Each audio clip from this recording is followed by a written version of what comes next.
So, I've got some explaining to do. Stick around and find out. I just wanna lose control.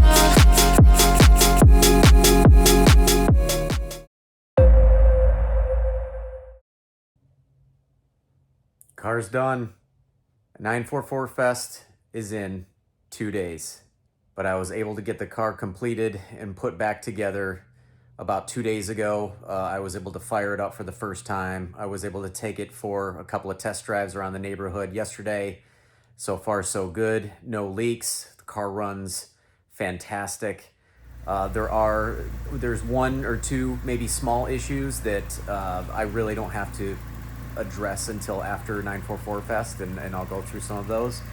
But as far as right now, let me kind of walk you through what I did and try to explain why I kind of owe you guys who are following along maybe a little bit of an apology.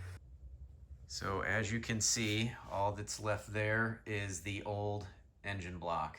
And here we have everything all put back together.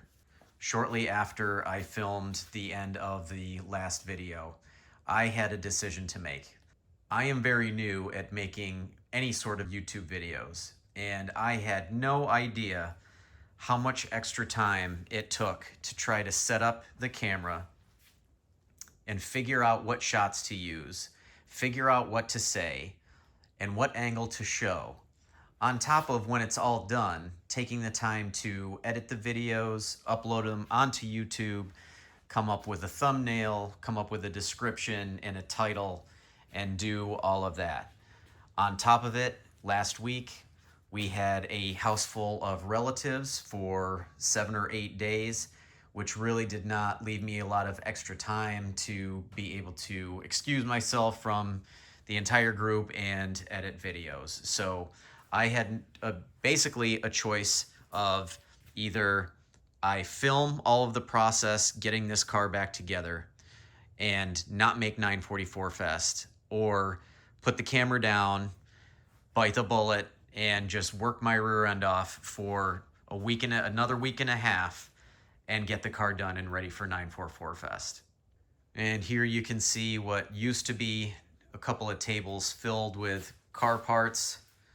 Now just has kind of random junk on it. So what are some of the things that I should point out? Some of the things that I came across that were a little bit challenging. Obviously, I wasn't able to show not only the motor coming back in, but I wasn't able to show it coming out. I did run into some issues, namely what I showed in the last video. Did I show in the last video? No.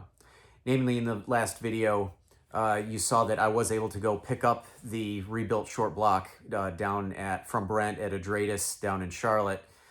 And I was able to get the short block home in the back of the Durango. It actually has tie downs in the rear. So we were able to use his engine hoist to get it into the back of the Durango. And when I got it home, I was able to use the Harbor Freight hoist that I purchased a couple of weeks ago and get it out of the car. The problem was I wasn't able to put that new engine block on the engine stand that I had purchased because the legs don't fit together and the boom is not long enough to bring the engine block to where I could bolt it to the engine stand. So essentially I left the new engine on the ground and I was able to use the engine hoist in its, say, stock form to pull the engine off the prop shaft in the torque tube using the Harbor Freight engine hoist and drop that down to the ground on a towel where I actually pulled it out of the wheel well, actually. So I did have to remove the subframe, so I supported it with a block of wood on a jack from under the car. I was able to lower that down while the engine was suspended by the engine hoist.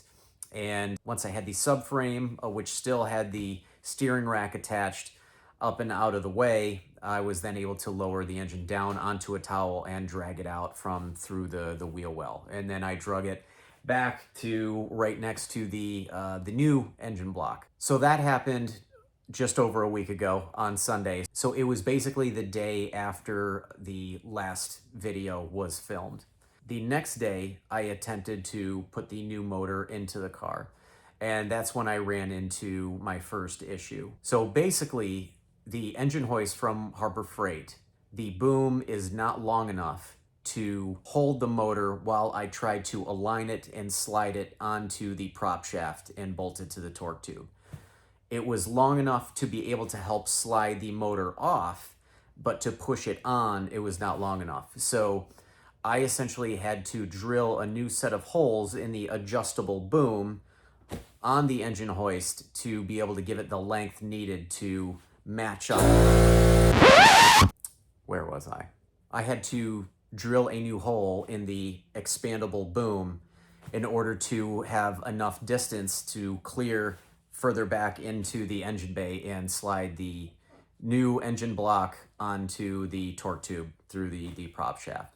So that was done the following Monday after the last video was shot. So that was just a little bit over a week ago. So at that point, everything was pretty much reassembly, just taking all the parts that I had removed. I wish I could say it was rinse and repeat. It definitely was not. So I did have some other issues. One, when I did pick up the short block from Brent, the new head studs had not arrived yet. So he had them on order and had them shipped directly to my house. I also did not have a head gasket. So given that my head was rebuilt and resurfaced about a year and a half ago, and this new rebuilt short block was skimmed as well, given the measurements, I needed a 1.4 millimeter head gasket. So given the amount of time, I opted for basically the stock Victor Reinz or stock Porsche 1.4 millimeter head gasket. Now, typically, given that I am going to be running more boost because of the Evergreen Raptor X Turbo, I do have a 38 millimeter tile wastegate and a Lindsay Racing manual boost controller. I would like to go with maybe a multi-layer head gasket. However, for that thickness, it would have had to have been a special order and would have taken 2 to 3 weeks to fulfill, and I just didn't have that amount of time. So luckily, I was able to get the new head gasket and the head studs in time, and I was able to install them in the car. And I was able to install those after my normal 9 to 5 job. I did have some prior commitments, one being that we had family staying for a period of a week. We had a concert to go to one of the nights. I was not able to put in a full 5 days after work like I had hoped. I was then also surprised last Saturday, so 3 or 4 days ago, with a surprise 50th birthday party that my wife threw for me. So that did take up another full day on the weekend, which made Sunday, 3 days ago or 4 days ago, I put in close to a 12, 13-hour day to try to get this motor buttoned up. So on Monday, 2 days ago, I was able to fire the motor. So I did have some issues getting oil pressure initially. What I essentially did was pulled all of these spark plugs to allow the motor to spin more freely. I also removed the DME relay so that there was no fuel that was going into the motor, and I was still having issues getting oil pressure.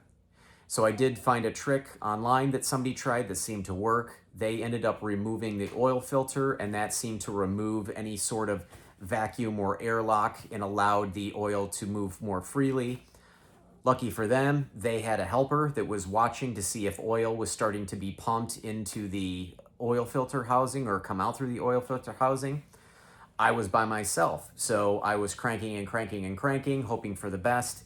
I came out to both absolute joy and absolute horror. The joy was that oil was in fact coming out of the oil filter housing. The horror was that it was about 1.5 quarts had poured out all through my brand new clean engine bay, all my clean components, covering everything like the power steering pump, all of the oil filter lines that run to the external oil cooler, covered in oil. But I was able to grab a few bath towels and clean up all the oil that I could, but I was also ecstatic because I knew there was a good chance if I were to screw that oil filter back on, go in and crank it again, I would have good oil pressure. And sure enough, that did the trick. I cranked it over, and within 1 or 2 seconds, I saw the oil pressure needle start to increase.